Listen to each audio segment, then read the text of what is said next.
Бул ГМО деген сөз геномодифицированный организм деп аталат да, гендик деңгээлде модификацияланган организмдер. Эгерде шариятта мындай адал жаныбардан алынган ген болсо, анда уруксат берилет. Мисалы үчүн уйдун гени кошулган болсо уруксат берилет. Бирок кээ бир калымдар уруксат берет, кээ бир калымдар буга каршы.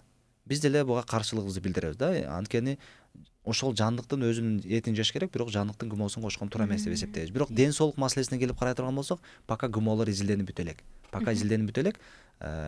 Пайда же зыян экендиги азырынча анык эмес. Бирок кайсыл жаныбардын мисалы үчүн этини же болбосо кайсы жаныбарга тиешелүү бир нерсени биз көп жей турган болсок, ошол жаныбардагы гормондор бизге сиңип баштайт.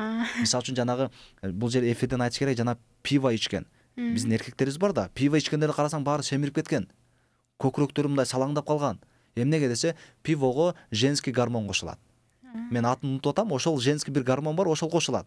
Аны ичкен сайын адам ошол женский талап болуп калат. Мисалы үчүн улуу сөздө уят жок дейт, пиво ичкен эркектер төшөк маселесинде аябай алсыз болуп калат.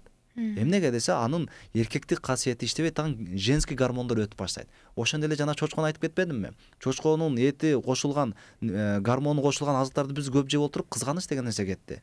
Спирт ичип отуруп, мээбиз кетти да. Бул ошондой ГМО деген бул ошондой бир Аллах Таала тарабынан жаратылган, биринчиден өтө чебер жаратылган зат, экинчиден адамдарды ушундай бир сыноого алып келе турган дагы бир зат.